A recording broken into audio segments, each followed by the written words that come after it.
And welcome back. Former Zimbabwean Trade Minister Dr. Nkosana Moyo says Africa's economic recovery and development post-COVID-19 is dependent on a mind shift in policy positions as well as strengthening the integrated continental market. He too addressed the Centennial celebrations of the Rotary Club at the weekend. He says that investor confidence needs to be boosted by policies and strategies that present less risks. An integrated African economy of scale that attracts investment capital. If most of the continent becomes one addressable economy without all the hassles of duties and innumerable border controls, investors will take a serious look at the continent. The Africa Continental Free Trade Area would come into its own if practical steps are taken quickly and it is seen to be working for real.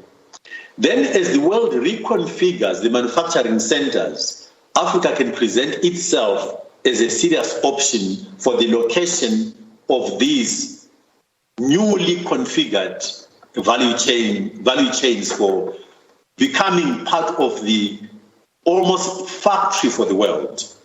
Number two, a change in mindset is needed, away from the fixation with ownership to a comfort in hosting and regulating instead. Ownership raises the burden of financing the investments necessary. Hosting and regulating, on the other hand, removes that burden, allowing things to happen faster. I feel there tends to be an over-exaggeration of what are deemed to be sensitive areas of operation, resulting in demands for local ownership that simply gets in the way of those with capital investments. This oversensitivity needs to be addressed so more space can be freed for those with capital to then come and invest. Number three, infrastructure fit for purpose is necessary across the board. Transport, ICT, energy, water and sanitation, health and education to facilitate movement of people and goods and to enable the use of modern manufacturing methods. If the mindset shift referred to in two above were to take place, i.e. away from a fixation with ownership to hosting and regulating instead, capital for the infrastructure required build out that is needed would easily be raised. What Africa should rather focus on is financial products that de-risk the investments by private sector in case of need and guaranteeing minimum returns for the investments in question. And we are now joined by Dr. Moyo via Zoom to discuss the fundamental economic shifts that the continent needs. Dr. Moyo, good afternoon, good evening rather, and welcome to the show. Good evening, and thank you very much for having me. Thank you so much for making time for us as well. Looking at the suggestions that you made and specifically focusing on number two, which is around a shift away from focusing on the fixation on local ownership to rather hosting as well as regulation. It almost seems to fly in the face of what politicians are telling us, that we need to have a localized economy and an economy that is owned by the people. Yes, absolutely. That's why I'm saying a mind shift. Because I think all this is done, when you look at the world over, there are very few sectors which genuinely can be considered to be sensitive, which demand that local government control the investment in that space. The major part of our economies are owned by multinationals across the board. Japanese companies in the US, in Europe, the Chinese now all over the place. That's the same way that Europeans want to own companies on the continent. Let me take you back to only a few years ago. A lot of African countries would have argued that telecoms, for instance, is a sensible space, and they were insisting on public ownership, public as in the public sector, i.e. government-owned, control of these things. And nothing happened. But as soon as private sector was allowed to move into that space, telecoms on the African continent exploded in terms of cell phones. And now we can communicate. I know Tito Mboweni was talking about Kenya and things like M-Pesa, although he didn't mention it by name. All these things were only possible because we allowed private sector capital to find space without the oversensitivity of ownership. And what that does, a lot of the investments that are made, like if we talk about infrastructure, you cannot invest in a road, a dam, a railway line, and then following day say, I'm uplifting it and I'm taking it away. So it actually belongs to the continent, whether we like it or not. But when you say, I want locals to own it, the locals who have not had the opportunity to accumulate capital over time, then clearly nothing happens because nobody's got the capital. Africa hasn't got the capital. And yet, private sector globally has got capital which can come and take that space, provided the investors are allowed control of their investments. It's as simple as, it's not rocket science, actually. Because I guess the other thing about it is that you think about it that when I invest my money in a certain country, I want to know at least whether I'll have control over the decision making. For just a sly example. But then on the other end, somebody else would argue, and I put out the tweet earlier on, and this person was saying that the suggestion that you are making almost sounds as if it is neoliberalism. No, but you see, again, what are we after? Most of the time, we are after, hopefully, the abuse of the consumer by the owner of the investment, right? Yeah. But yet, at the same time, we say that our governments have not yet understood that the best tool to control, to protect consumers is competition. And they happily allow monopolies to operate as a result. You will find that when you compare the cost of infrastructure to the consumer on the African continent, it's actually higher than global costs. Take telecoms as an example. I guarantee you that on the African continent, the consumer pays much more than what consumers in Europe pay. And hence my suggestion that let's shift our mindset to understanding what's the investment, regulate, and then be smart about how you provide, you allow competition to then deal with the issues of pricing. It's a smarter way to get what you want and where you want to get to without putting a constraint of an unnecessary demand that we should go and find the capital which we don't have. Yeah. There's also another conversation to be had, and you touched a bit on this, and this is around the digital economy. Tito Mboweni spoke about it earlier on as well. And what we see with giants such as Facebook, such as Twitter, such as Instagram for that matter as well, is what the Americans are experiencing is that you have all of these tech companies that come onto the platform. However, though, they seem to be outpacing lawmakers. And I wonder if there's anything the continent could be learning from that, and also to allow that conducive environment that allow tech companies to operate on the continent, but also to start their own. Yeah, but you see, I think there again you are talking about the governance framework. As you see, part of the challenge about the world generally, not just Africa, is that we've allowed globalization to outpace the infrastructure or the architecture of governance or of regulation.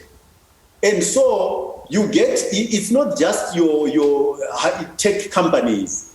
Let me look at the current pharmaceuticals, for instance. On the African continent, in fact, most multinationals on the African continent, our capacity to properly regulate them is actually far behind their ability to play games around us. Yeah. So it means Africa has to be clear that in order to achieve proficiency in the governance of these multinationals, it needs to piggyback, take advantage of the skills that are globally available. Skills are globally available. And the whole world is struggling with keeping pace with the people who are developing the technology. So it's not, but if we say we want a domestically owned competence in the governance of these things, we're going to struggle. We are going, and yet we then say they can't come into our space. Then we are depriving ourselves and our populations of access to the use of technology. That is not a smart way to go. Do you then not run the risk of having an economy that is consumer-based, meaning that all that the country has is that the country consumes? It doesn't really manufacture. Again, I'm not suggesting that we should not encourage domestically driven investment, but we should not be trying to stop things happening until, and that phrase, we should not be stopping things happening until we've developed the capacity. We should be developing the capacity to catch up with things that we are allowing to happen so that our populations benefit. Again, let's go back to pharmaceuticals. At the moment, how many companies are selling the COVID vaccinations? These are global entities. Are we going to say that we must wait until African-owned companies have developed these technologies, these capabilities? That would be totally suicidal. So if we can see with clarity that this is not the way to go in one area, why don't we put on a very strategic view about all activities across the board and absolutely continue to develop our own capabilities? But let's not stop things happening in the meantime. Let's not do. Yeah. Let's quickly then speak about the world of work and the changing of the world of work and how the continent can respond to that. What the Minister of Finance was speaking about earlier on was speaking about, listen, this is me. I am on a digital platform as we are having this particular conversation. But what we've seen, what COVID-19 has done as well, is that we've seen a lot of people being able to work from home. So how do you think the continent can respond to that? But there is nothing wrong with working from home, is there? In fact, I think if you look at it carefully, it has created efficiencies which we were kind of blind to. I don't spend 2 hours sitting in a car, burning unnecessary fuel, going to... That time is dead time. I'm not doing anything. And I'm polluting the atmosphere and so on. Why am I having to do this? So I can do what I need to do at home and have more time available to me and not pollute. And cost, in fact, my income goes further because I'm not spending unnecessary money on fuel and maintenance of a vehicle. So this is a very smart way to go. Does it at all, though, also mean that there needs to be change in how we understand the Labour Relations Act, for instance, something that says here in South Africa that you work 8 hours a day? But we're seeing now with the digital economy and what's happening now with Zoom is that people would sometimes even spend less hours than the 8 hours or sometimes even more hours. You see, I suppose this is also an attitude issue. I must confess that I've always been of the opinion that how much time you spend working depends on what is done, as opposed to I must be seen to be working from 8 to 12. That's because I think that is a very old-fashioned way of doing things. If I've got a piece of work to do, I will do the work and I'll work more than 8 hours a day if necessary. But if I can do the work in 5 hours, why do you want to force me to work for 8 hours? That's because the law says that, and that's the thing. It forces Guti. There must be a shift away from it, but then you find that the system itself is too rigid. No, but I think this is a dynamic issue. Systems, yes, have got a certain inertia in terms of the ability to change and so on. But the truth of the matter is that systems do change. Management practices, even in the private sector, do change subject to what pressures are at play. So I don't think this is something to worry about. We will adjust.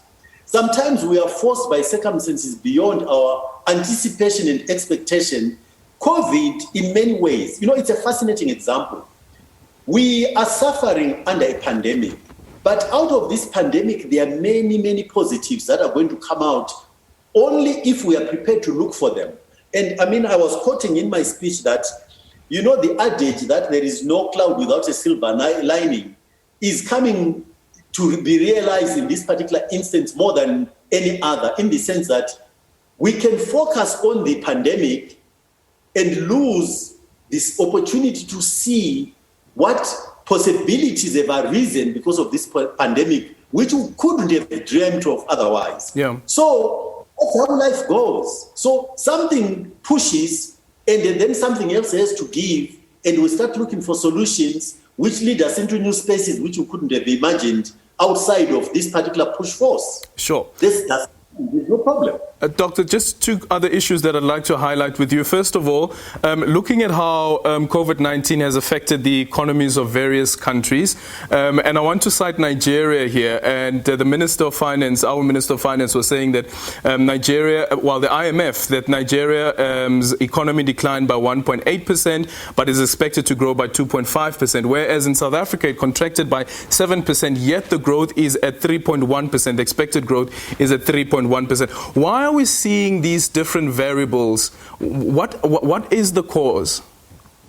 Well, I think to be honest with you, in order to answer that question, you also you need to look at the finer detail of how the whole economy is made up. What are the different sectors in that economy, and what is their weighting within that economy? Because clearly certain elements of the economy, certain sectors are going to be able to respond much faster than others. Mm-hmm. So unless you can compare like with like in terms of the makeup of the economy, that would be a very superficial question to try to ask and answer by simply comparing things which may be like apples and oranges, if you get my drift, yeah? Yeah. If you take a very simple example, the weighting of petrochemicals in Nigeria, the oil industry in Nigeria, is not the same as that in South Africa.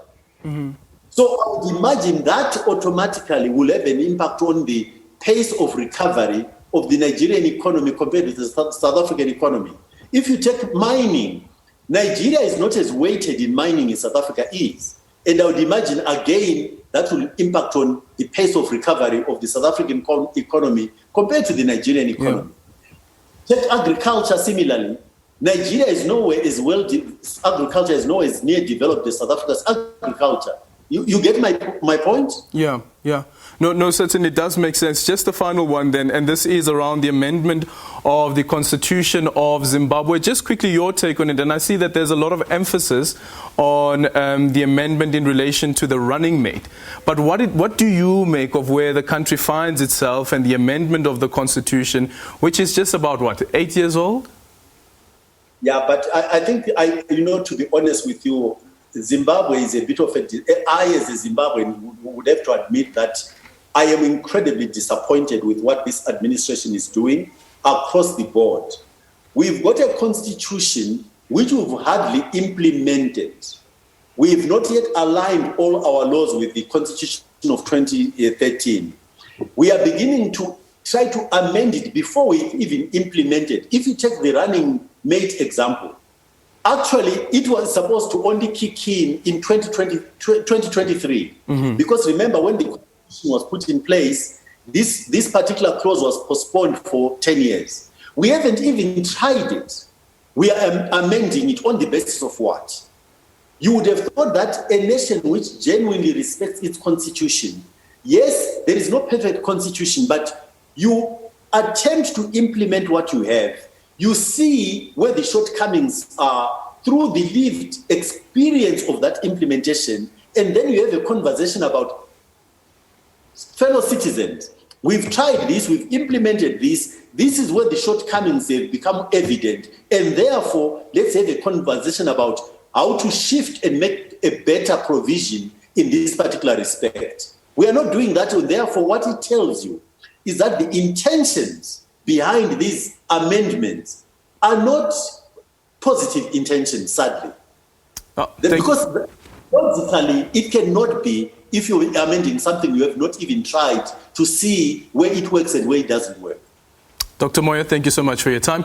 That is the former Minister of Trade in Zimbabwe, Dr. Nkosana Moyo, there, having a conversation about what the continent needs to do when it comes to reviving the economy as it is ravished by the COVID-19 pandemic. We're going to take a quick ad break. When we come back, we'll also be in conversation with Zimbabwean investigative reporter Hopewell Chinon.